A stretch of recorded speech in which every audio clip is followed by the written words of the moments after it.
Hi guys, it's me, Joseph Anderson again, and for this video that I will be dedicating to Women's History Month in March of 2026, I shall be covering a little bit of a TV show or miniseries on Netflix that is based on what I think is one of the most underrated cinematic villains of all time. Nurse Mildred Ratch'd from the movie and the book won't flew over the cuckoo's nest. This is a really good villain because she exerts so much control over the patients at the Blackfield Asylum. And it's very good the way the main hero of the movie, McMurphy, ends up taking her down, although he gets lobotomized in the process. So, and one day I have to review that movie properly. I haven't read the book yet, but I would like to one day. So anyway, like I said, this is basically we can to Netflix's answer to some of the I guess you could call it the movies in which they take one of the iconic villains and they flesh them out in a prequel movie. Like you could say that about Cruella, or say, Maleficent. So, this is kind of the opposite of Maleficent, because in Maleficent, I never saw the movie per se, but I heard about it through reviews of it and such. I heard that, when they portrayed this ultimate villain in the Sleeping Beauty movie, that she was supposed to be nice and misunderstood and all that other stuff, and there was a lot of real time in this and that between her and Princess Aurora for whatever reason. But in this one, yeah, she starts out like a Nurse Ratch'd starts out as a regular nurse, but then she gets more twisted and more convoluted and power and stuff like that. Not only that, but the movie came out in 1975. Okay? So then the book that it originally from came out in 1962. So I'm gonna assume that the Netflix TV show came out was supposed to portray the 40s and the 50s, with everything in the hospital was like new and colorful, and everyone was spry and nice and everything else. So I would assume that it's set around the time period. There's also a little bit of time period gap between the end of the 8th episode of the show to the events in the book and the movie. So there's quite a little bit of gap between when it was when the hospital and the staff were at their heyday to when they become more of more dilapidated, more dirty, more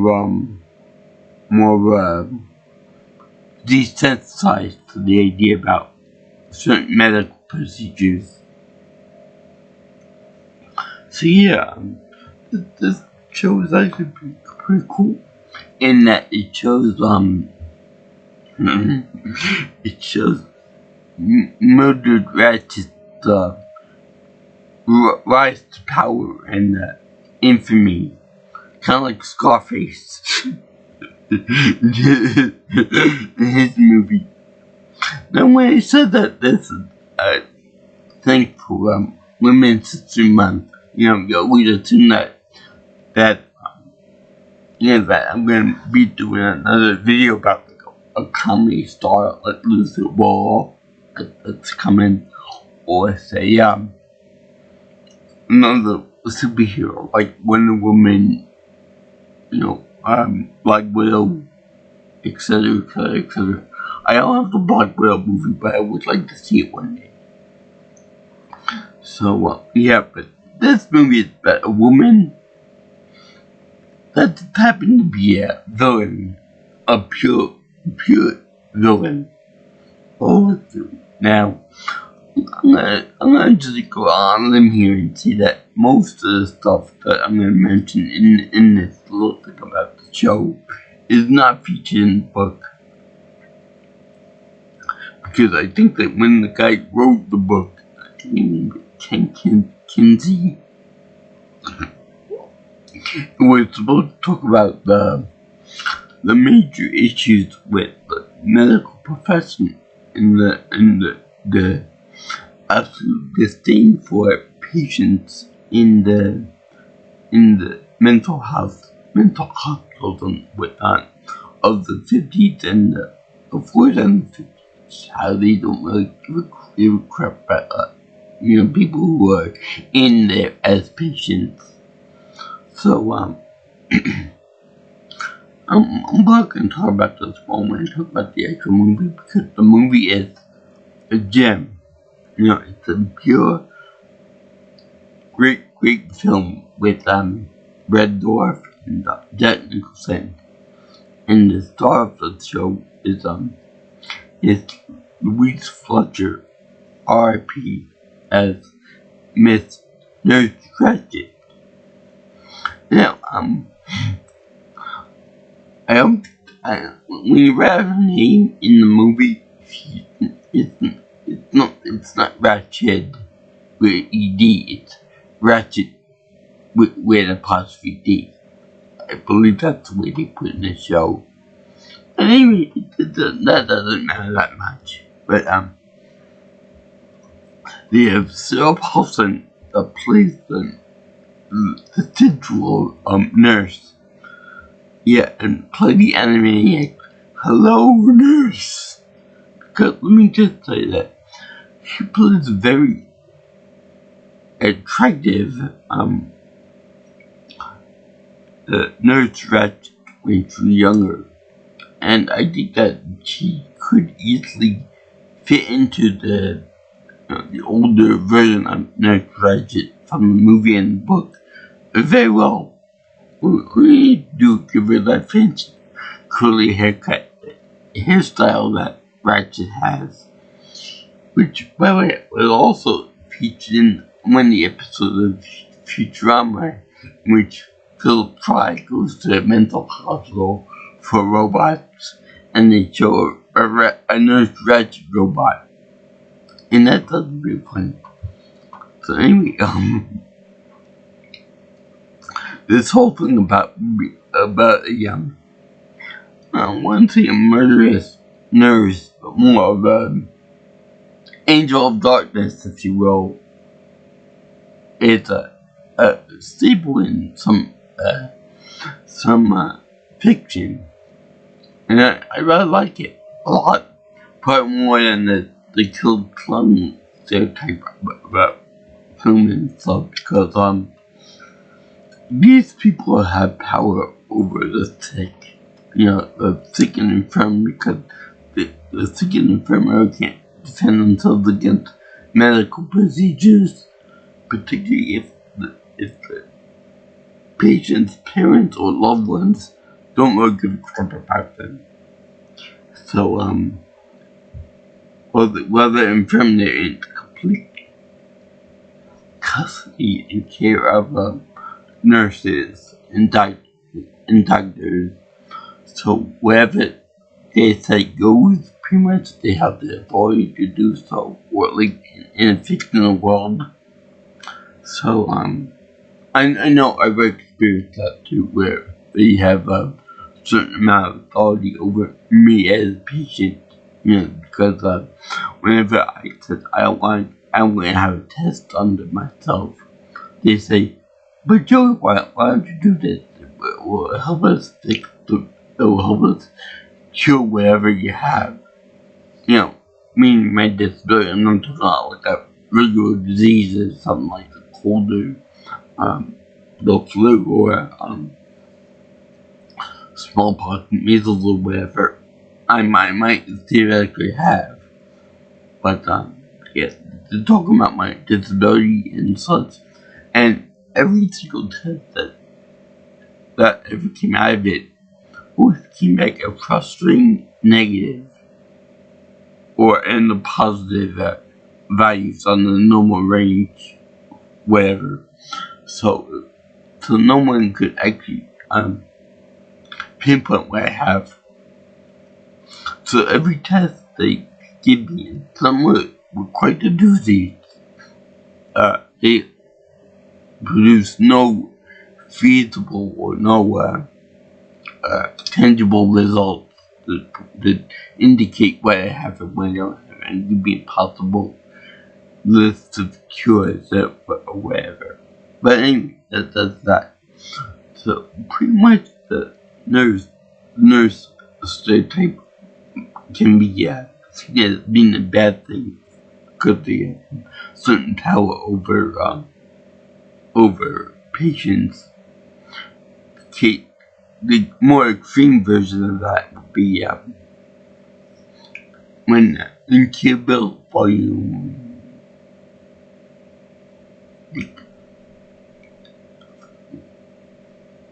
2, with Ellie Driver masquerading as a nurse, a very sick nurse, by the way, going to kill Beatrice Kiddo, the bride, where she's in a coma still, and singing that song that la la la la la, you know, that whole thing, as she's getting syringe ready to her in her sleep. Until Bill called him and told him, don't you dare do that. So anyway, it could be seen like that. The opposite of, say,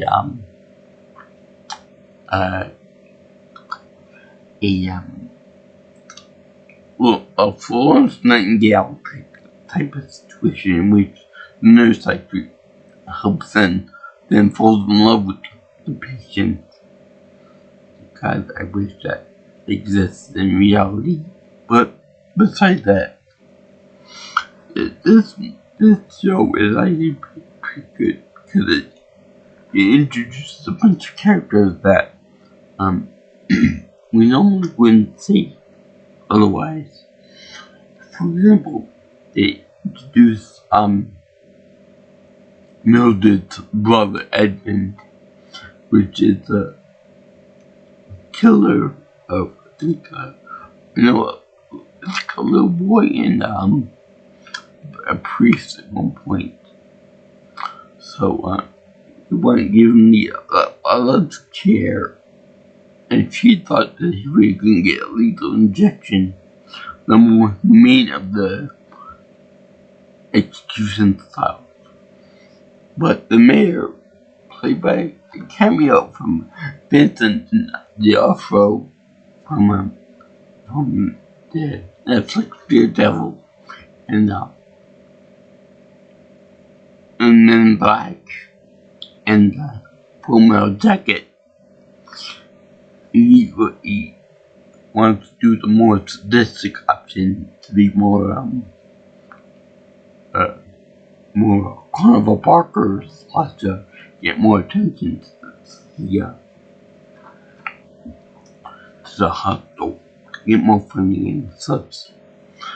So anyway, long story short, he eventually escapes with a doctor who is led to believe is a patient, kind of like an undercover boss type thing that you wanted to see if you wanted to make sure that that the daily runnings of the hospital were worthwhile and if they were worthwhile to save it. And then she gets hypnotized, and we think that at one point somebody else that can use that hypnosis to try to talk her down out of going mad and flee away out of the hospital. But no, it turned out that she had admitted to escape, and we never hear anything from him again. Mildred is over there holding him back, thinking, is this guy gonna get me? Is this guy gonna attack me or kill me or whatever? But no, they just get away like Thelma and Louise, doing whatever they can to survive. I'm sure that if this show was renewed for another season or another couple episodes, it might clinch that up a little bit, but as it stands right now, they're still on the loose, and I don't know if it's made reference to in the movie or the book, but yeah, that was actually pretty fun. By the way, the actress that plays the patient doctor there, she heavily resembles the girl from the woman from Where in the World is Coming to Diego, the old acapella TV show. She played the judge, whatever the actress's name is, but it's kind of funny. Oh yeah, by the way, that's a hint. That's what I'm going to be doing also this month. So anyway, they don't really cover up the plot hole that much. It's open. So also we find out that Cynthia Nixon is in this movie too, and she plays so that her role is more in depth than we're gonna see now. But she plays Mildred's lesbian lover at a time when lesbianism or being gay or anything other than being a straight person was viewed as a mental disorder, which unfortunately some people still think of it as that, and a temporary phase in someone's life and whatnot. But I never bought that. And you are who you are, regardless of what other people think of you. So anyway, they find out that she's a lesbian lover, and it's really quite funny because notice that with all these type of awakening type things that that they're like all disgusted and stuff afterward, and they feel filthy about partaking in gay or a lesbian relationship or bisexual relationship.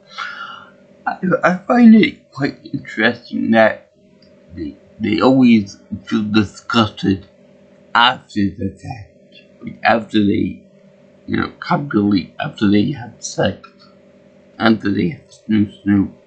You'd think that if they were that type of activity was so morally reprehensible to either party that they would get sick, or they wouldn't go through it, whatever they did during snooze time.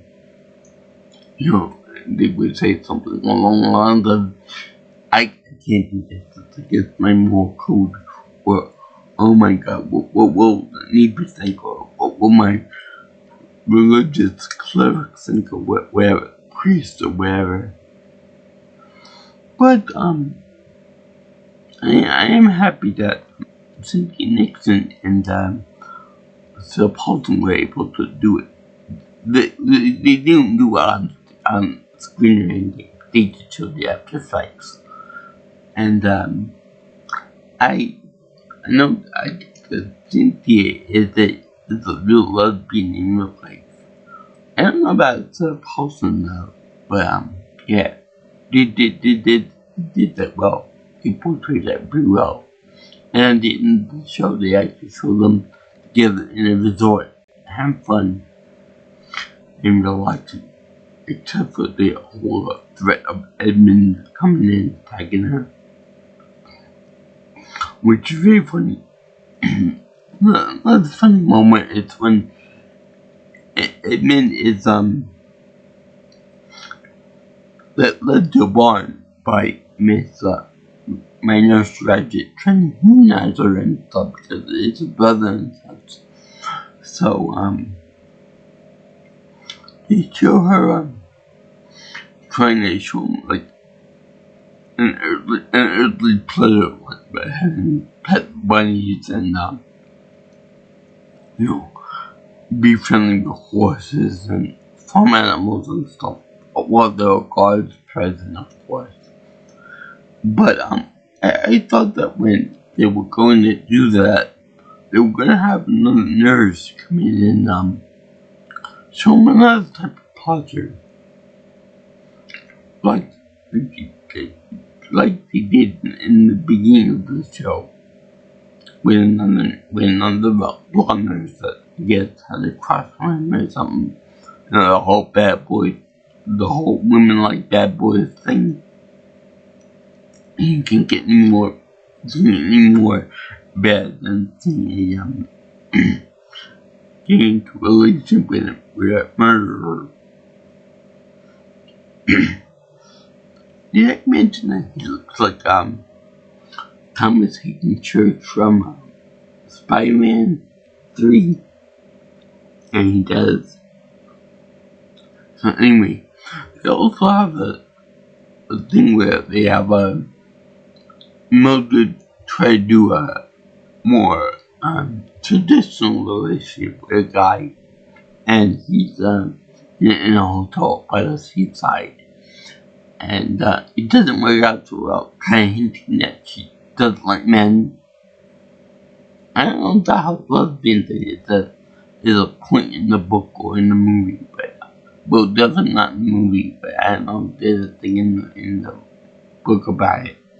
Because, well, maybe there is, because in the movie, all the patients at the asylum or mental home or whatever you want to call it, they're all men, and she has absolute disdain for all of them. So I don't know if that could be a hint, when I'm older lesbian that hate all men, and that we're all dirt and stuff. And at least one person like that. And it wasn't fair. And she would judge me as, a hater and all this stuff, and pervert and all this stuff. That's neither here nor there. But, that experience with that guy in the hotel room could have been a way to sort of off as being I hate men type of thing. Which, again, is unfair and unjust because not all men are evil and twisted and violent and all that other stuff, too. Let's see now. There's also a Filipino doctor in it that's like the head of the program over there. And he's also in charge of new medical procedures. You'll never guess what his newest procedure is that he wants to inflict on the patients. Come on, I'll guess here. Yeah, that's right. It's lobotomy. The most famous medical procedure on earth, I think. And rightly so. I think that which we call I think the movie One Flew Over the Cuckoo's Nest was good. It propelled the lobotomy into pop culture, and it showed how evil and twisted how cruel and evil it is, because it's meant to, I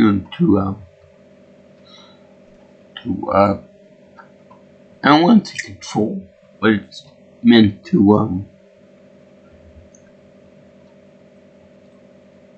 dial back on all the emotional outbursts and stuff for people who are deemed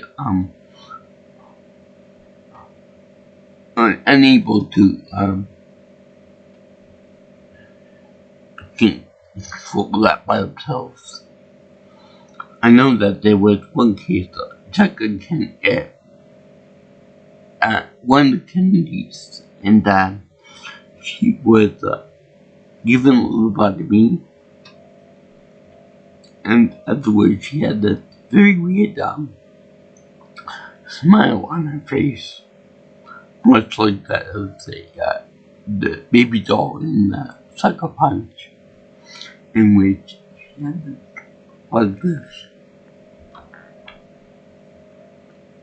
like a natural happiness all the time, not in the world, and it was meant to stifle all the emotions and the rages and stuff of the patient, but it turned out to destroy all their personality, and it really ruined their mind and their brain. And what lobotomy is that people in the medical field take an ice pick and they jam it right into your eye socket here, and then they just take a hammer and then they just tap it a little bit to the point that it breaks the thin bone behind your nose and your eye socket, and then they very gracefully mix up your brain and detach very important parts of your brain that links personality to the rest of your body, to the rest of your brain. And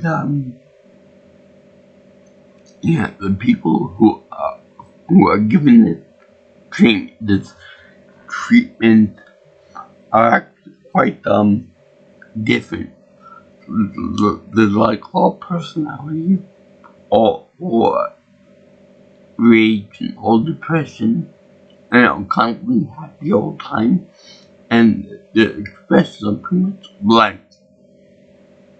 Like, it's very cruel, usual, kind of torture, being that they have to live the rest of their life pretty much like a vegetable. Although there have been a few cases of good things that have happened from it, but for the most part, 90% of people who have lobotomies, they are always in that permanent stupor, which is really uncool.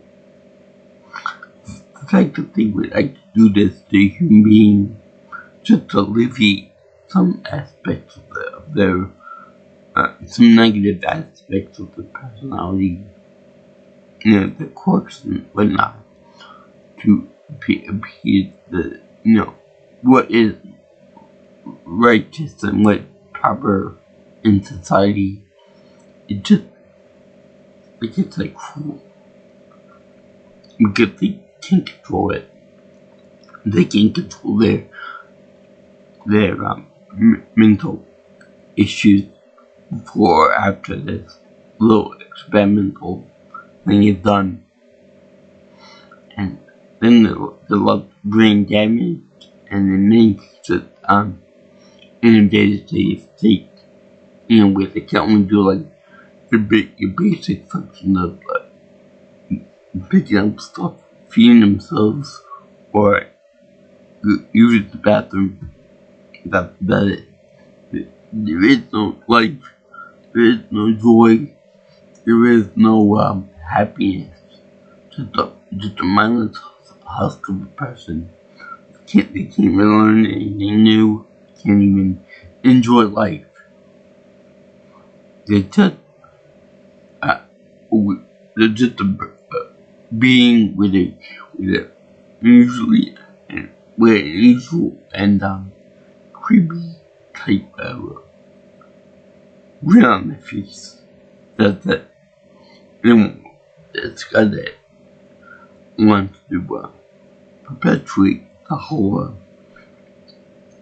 this procedure, this lobotomy procedure, thinks that it's like a new toy, that if you can perfect it on regular patients, then it's like a medical miracle that they can use on just about everything.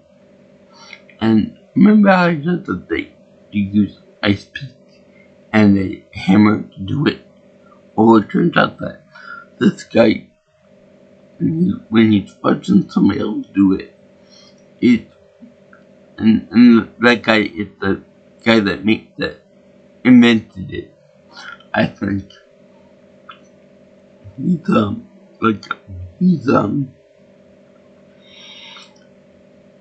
even more unprofessional about it than it sounds.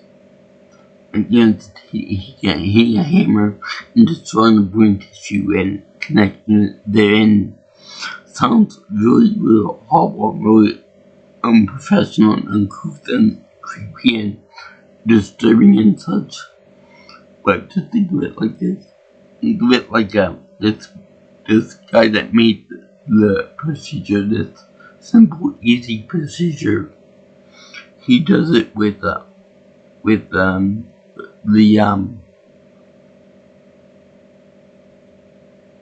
informality of doing it like a kid playing piano for the first time or something like that, and then going out to lunch and then lining up 3 or 4 other patients to do the same thing too. This thing that will permanently scar these people and leave them in a vegetative state for good. He's just using it like a plaything or a toy or something. And then the Filipino doctor wants to use that to make himself famous too. Like, come around here. I perfected the lobotomy. So anyway, you have that kind of pissed me off a little bit. I mean, I'm sure that nowadays, if you take the lobotomy and you take it and you make it more less brutal and more precise, then you can possibly make medical miracles out of it. But for the most part, it's as barbaric as you can imagine it being. I'm sure that they got more precise methods of doing it, so that it doesn't sound so primitive, but just really disgusting and really disturbing to do, especially in a movie. You get someone unruly, so you make them nice and calm and docile, but just break it, take it apart of the brain, and that's it. Leave them as is, leave them in diapers, or whatever the case is, and just be good. You just ruin someone's life like that. But in any case, the acting in this movie is really good. I really enjoyed the opening shot of the movie to the show too. In that they have the person go throughout the walking around like a hospital, and you see everything disjointed and messy and such. But this one person had this string that she's following outside to become like the last string of humanity, and the last vestige of being a sane person. And she found this string, and then leads to another guy, and then another guy after that, and then who's the one that cuts it? Milk, of course. Nurse Ratch'd. She became over synonymous with being crazy and taking away the sanity of a person from the movie in the book, I'm sure. So it's very proper that she ends up cutting the last of humanity with the sanity of these people. And what's also funny is that from the back, from looking at the girl from the back, the first girl, she wears like an innocent white coat, robe or coat. But then she also had the same hairstyle as Nurse Ratch'd did in the movie from behind at least. So it's really funny that way.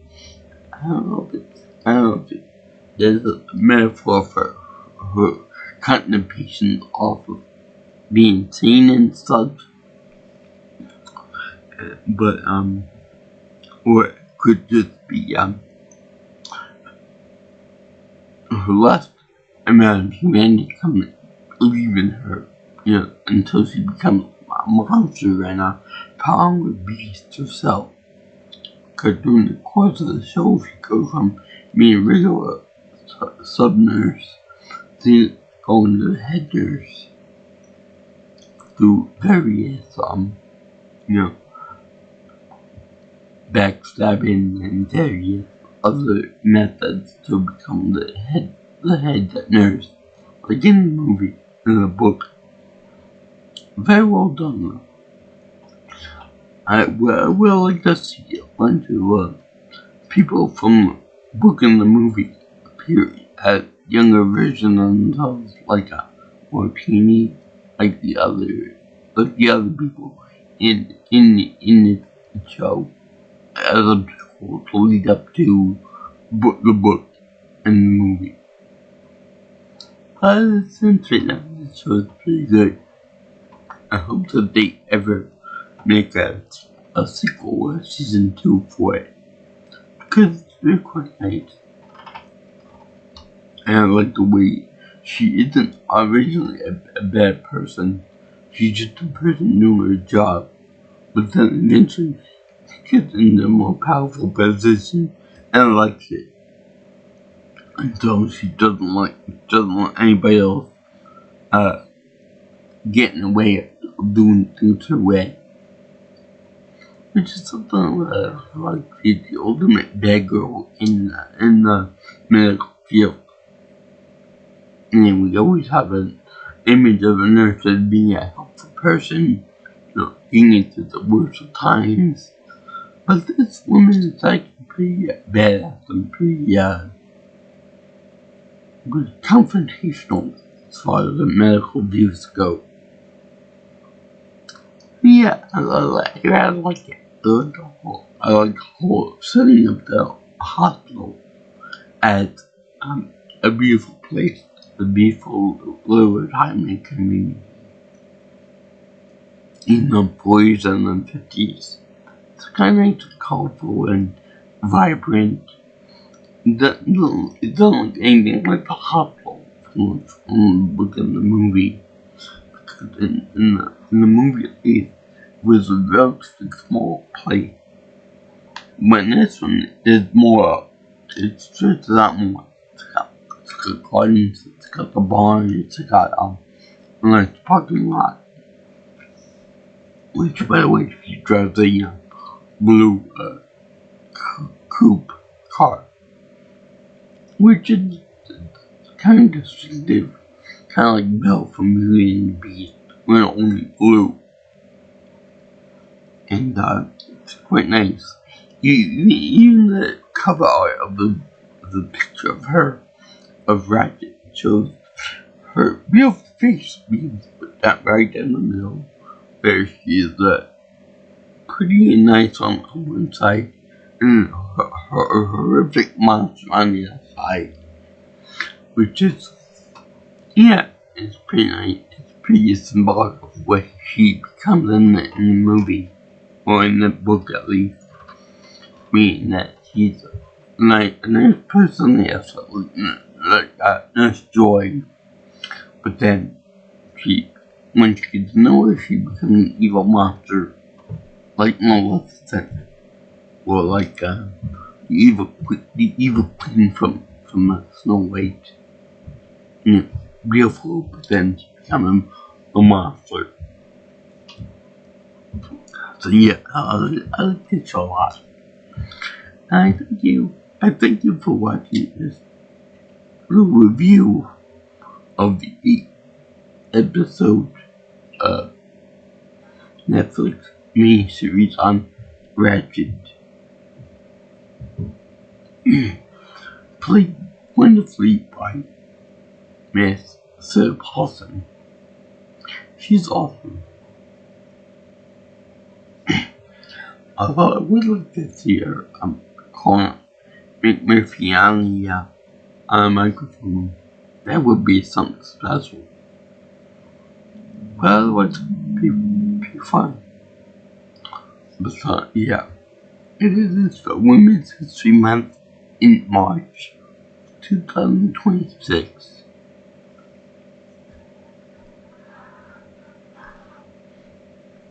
And as such, I give this my happy face 0 because it's freaking awesome. I like the additional characters and then the priest, the cop, the mayor, the nurse, the undercover boss there. I like the Filipino guy there that wants to copy the lobotomies or from the toys. It's very fun to see this. I mean, nobody ever tried to apply lobotomy to me because that's been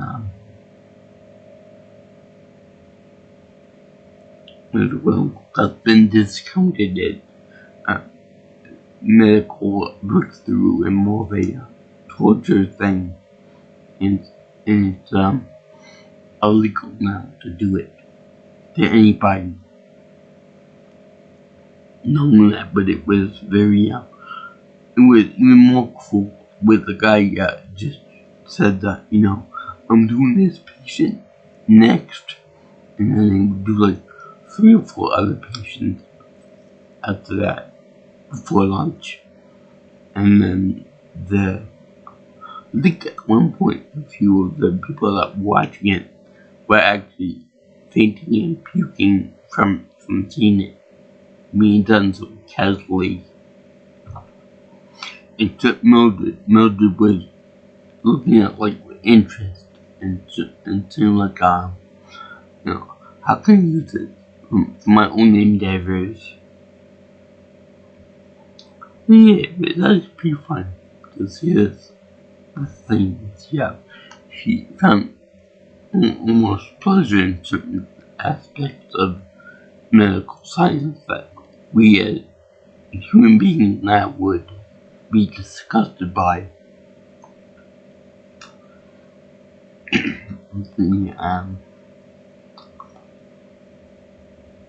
If you guys like what you see here, you want to see more of my videos, like, comment, share, and subscribe to my channel. You can also, contact me for future information on future videos by calling me or texting me at 631-707-3707. Or if you'd like to know me, follow me on Twitter or X. If you prefer Quartet, at PMelsonPro. You can also get my email at jk's viewing channel at gmail.com. So, as anyone who likes this show, the book or the movie where it originates from, there's Ratch'd, I'm sure is a fictional character. Only I like to joke about with other people. Whenever I'm trying to impress somebody else, and there's joy. Whenever we have a mean nurse, I was like, Nurse Ratch'd. Like the show, being cool and mean and stuff. Not many people pick that's no. But this is a good drama show. So, peace out, my brothers and sisters. I'll see you in the next video. Or you girl and guy. In salutations. Sonora and every day.